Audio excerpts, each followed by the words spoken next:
everybody, and welcome to our very first show of Pride Action TV, a monthly show brought to you by the Pride Action Tank, otherwise known as PAT, as we lovingly call it.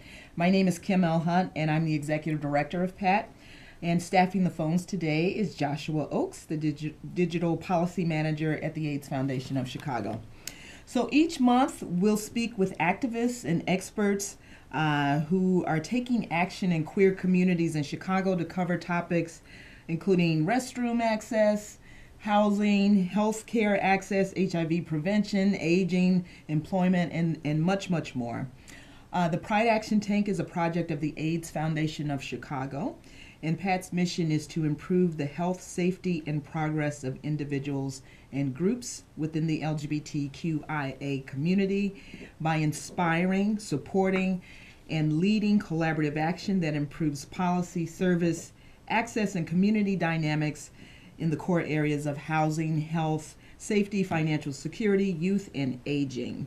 And before we talk to our wonderful guest who's sitting next to me, let me remind you that this is a call-in show. So if you have any questions or want to weigh in the conversation, you can give us a call at 312-738-1060. So today we're going to discuss a very timely topic. We've been hearing a lot of stories about states and other local governments across the country who are putting forth legislation that limits access to facilities and services to transgender individuals.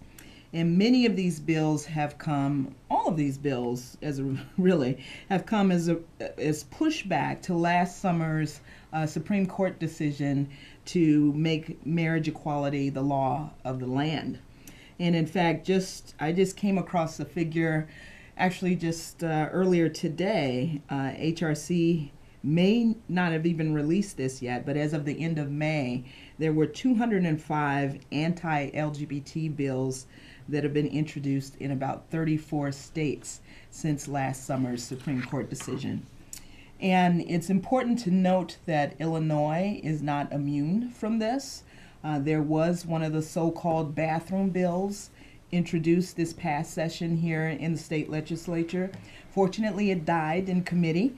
And then there was also the case in Palatine School District, and Owen knows a lot about this case, so we should talk about that too, where a transgender student basically had to sue the school to gain access to the locker room that corresponded with her gender identity. And now I understand parents and some conservative right groups are now suing that young person to have all of that reversed.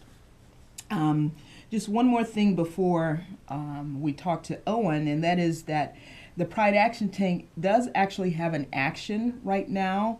We are working with activists and public officials here in Chicago to update the Human Rights Ordinance. And the Human Rights Ordinance currently has gender identity as a protected class, which was added in 2002. However, it also includes language that requires patrons to show a government-issued identification upon request to access the public accommodations that are usually private in nature, including bathrooms. So we're going to tell you more about that and how you can get involved. But that is a project that is happening through our Chicago Restroom Access Project. And I'm just going to do a quick switcheroo here because I want you to have the information early on about where we're going to be. So next Wednesday there is a public hearing to address the issue, the change in the Human Rights Ordinance. It's going to be next Wednesday from 10 to 1 at City Hall, which is at 121 North LaSalle, at the City Council Chambers, which is on the second floor. We would like folks to come early and get seats because we don't know who else is going to show up.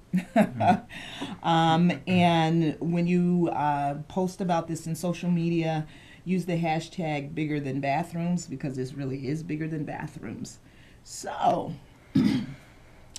let's get to our guest. So I'm going to read a brief bio here.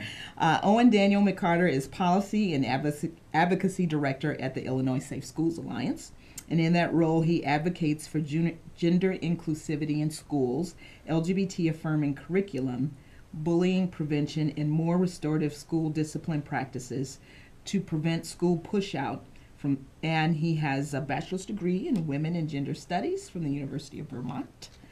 And while he was there, he helped co-found a national student-run conference on trans and gender identity and trans activism called the Translating Identity Conference. Owen attended law school at the City University of New York and has been a licensed lawyer in Illinois since 2007 and is a founding collective member of this wonderful collective called the Transformative Justice Law Project, and former legal director of Trans Life Center at Chicago House and an adjunct faculty at DePaul in Chicago. So welcome, Owen. Thank you, Kim.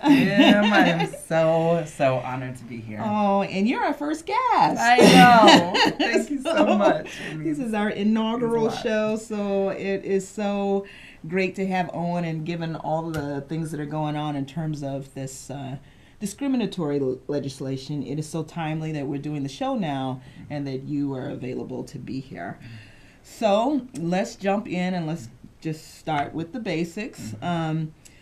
For our viewers, say why it's important for individuals to be able to use facilities that are consistent with their gender identity rather than the gender marker on their birth certificate or other ID. So I think one of the primary reasons why this is so important is that requiring a person to validate their gender identity simply because there is something about their presentation that seems to be gender nonconforming is discriminatory. It's burdensome, it's embarrassing, it kind of supports this culture of policing and surveillance of people and bodies that are perceived as different, when really transgender people and gender nonconforming folks, just like cisgender people or non-transgender people, need to use the bathroom. And when we don't have accessible spaces for those folks, there are really real implications. So I work in schools right now primarily, and that means that young people in schools might not use the bathroom all day. They will avoid spaces like that. They won't drink or eat any water, which is really bad for a developing body. People have also experienced a lot of really real violence in restrooms. And so it's really important for us to make sure that these folks know that they are included, that they have access to spaces. I think also another piece of that is there's kind of a misnomer about what one needs to do to change their gender markers on various documents.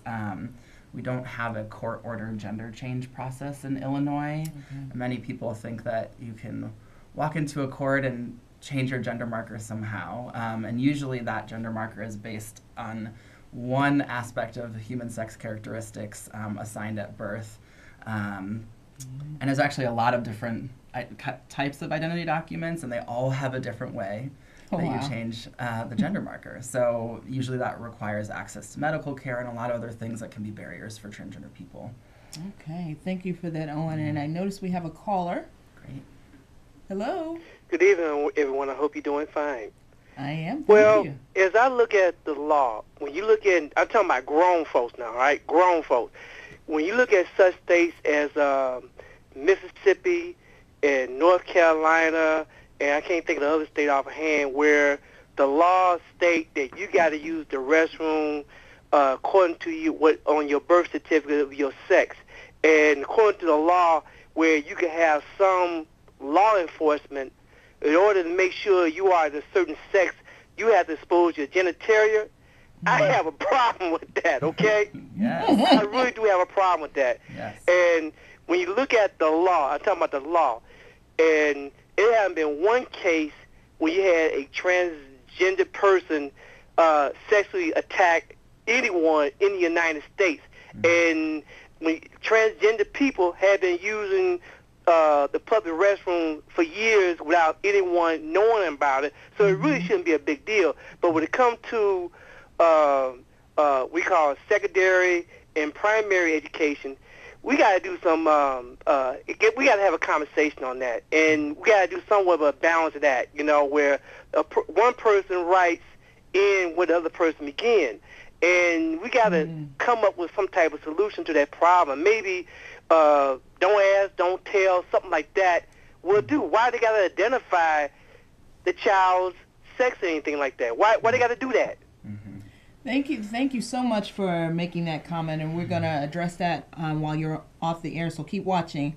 I'll bet you hear this argument quite a bit, and that always seems to be the thing. How do you balance the rights of all parties in this situation? So what are your thoughts on that, or what have you experienced in the cases that you know of? I think one of the first things just to make clear is that we don't have a legally recognizable right to not be around transgender people or not have transgender people in our spaces. And so sometimes that question of the balancing of rights is a little confusing for me as an attorney, because I don't know what the other right is that's being balanced.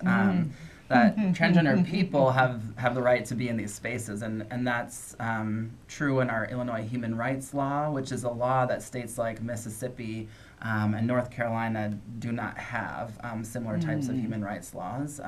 We're unique in that way. We do often hear some religious freedom, free exercise of religion arguments, particularly in the school context.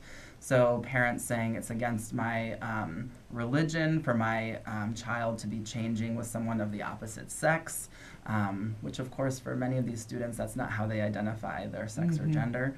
And I think what's really key in the theme that we're seeing is that all students should be provided some type of alternative space if they need additional privacy for religious reasons, safety reasons, whatever it is.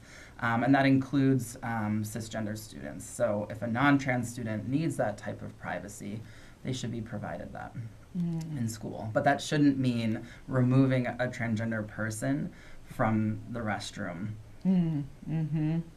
This whole argument, and I know this is, like we say, this is bigger than bathrooms, but the fact that the bathroom is used as an issue, it's so familiar, right? So I'm a Black woman of a certain age, and I have very vivid memories, not so much of Jim Crow laws, because those were on paper abolished when I was coming of age, but I remember just taking trips to the South, and with my grandparents in particular, and just their antsiness around where they could go to the bathroom. My grandmother would often stop on the side of the road because she just didn't want to deal with the possibility of not being able to go to a restroom. So this is, and some of the words for defending this is the same. So it's a really almost out-of-body experience for me and many other people, I'm sure, as they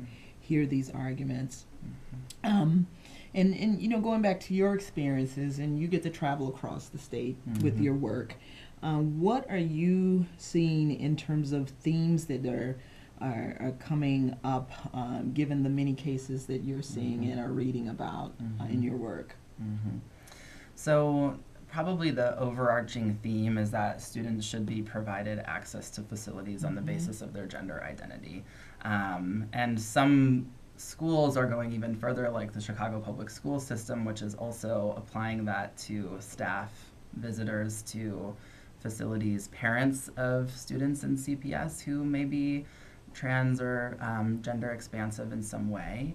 So that theme, that's definitely what we learned from District 211. That's the Palatine case. That's the Palatine case, yes. The infamous Palatine case. Can you say more about that? Because I don't think people really get the nuances of that case. Yeah. So this is a case involving a transgender girl. So she was assigned male at birth, identifies as female. She requested access to a variety of facilities and accommodations on the basis of her gender transition, which is something that schools are really used to doing, accommodating students who, for whatever reason, have specific needs so that they can learn. The point of this is that we want students to be occupying their brain space with math and science and literature, not when can I use the bathroom, right? So in that case, she made these requests, and District 211 did a lot of things well. They allowed her to use the multi-stalled girls' restroom. They changed her name and the student database. This is all part of the record there. What they really were not going to budge on was her access to the locker room, the girls' locker room. Okay. That was a problem for her because she was approved to play on a girls' sports team, and she was accessing gym class with other girls. So it was really just like removing her from the space simply because she's transgender. And ultimately, the Office of Civil Rights from the Department of Ed found that Palatine was in violation of our federal civil rights laws, Title IX. And they require that the school change their practices. And the way that the federal government can hold school districts accountable is by taking away their money. Purse strings. Yes, hello, those coins come with some terms. Yeah. And so that process began, and it got a lot of attention in part because at first the district said, take our money. We're not going to change our policy. And certainly that is something that not every district has the privilege of saying. But eventually they did wind up settling that case, and the student has had access to locker rooms since January with no incident, as far as I know. Look at there. Imagine that. I see we have another caller. Hello. Is it okay I call you Owen? Yes. Owen? I'm sorry if I butcher your name. Oh, no, Owen is my name. Yes, thank you. I have been in court, and I have seen, sometimes I just sit in and see things, whatever, and I have seen judges and other attorneys, because something is a little bit different, if they cannot be civil, how do you expect the general public to be civil in dealing with the issue what you're talking about? If they cannot be civil in court, it seems like we don't have no hope. You're Yes. on point once again. Thank you. Yes. Oh, how much training do you do? Yeah, a lot. And before this position, I was a criminal defense attorney, so I have had a lot of experience as an advocate with those courtroom dynamics. Yeah. I think it's one of the reasons why, we know that profiling in policing is a real problem. It's a real problem in our city on the basis of race, absolutely on the basis of gender, and we know that transgender women really bear the brunt of a lot of that policing in the trans community. And then, of course, you can think about kind of all the levels of the prosecution process, right? It's the biases that the police have, that disproportionate policing, and then it goes into, experiences in lockup in these sex-segregated facilities. Yeah. There's another topic. Right. People might be pleading guilty just to get out of those facilities. I mean, there's a lot of things that we need to work on. I think trainings for judges, and finding ways to hold systems accountable to their own policies. The Chicago Police Department has a policy on transgender folks being arrested, but we need to hold them accountable to following that policy. Which is why we always need activists. Yeah. The work is never done. But, I've heard you speak on this topic before, and I know there are school districts that are doing good things. Can you give us some examples of some of the good stuff that's going on across the state in terms of making schools affirming and safe spaces for all students? Yes, absolutely. I love talking about the good things. Yay. There's a lot of good stuff going on. And I actually feel like for a reason that I think has to do with a lot of activism, a lot of folks pushing for a long time on these issues, yourself included, as someone who's been a leader in these issues. We're seeing the fruits of that. And so there's a lot of districts that have been acting proactively as opposed to reactively to a lawsuit or an incident that happens at the school, and really thinking about how we can create a culture of inclusion. So as opposed to, for example, using punitive practices when there is an incident of bias-based bullying, for example. and like expelling that student, which then may start a whole kind of like school to prison pipeline thing happening for that student. Instead saying, you know, this incident of violence could be a reflection of the culture we're creating in this school, right? We're creating a culture. We're teaching homophobia, transphobia, racism.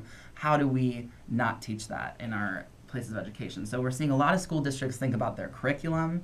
We know that many LGBT young people do not hear the words lesbian, gay, bisexual, or transgender in school at all. Yeah.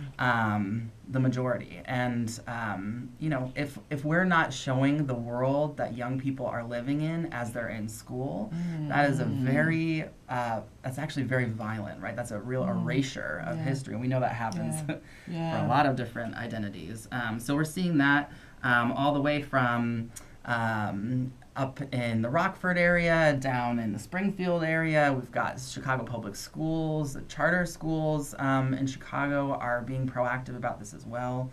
Berwyn South School District 100, which is one of our favorite districts at the Alliance. In Berwyn, it's a pre-K through 8 district. They're wonderful.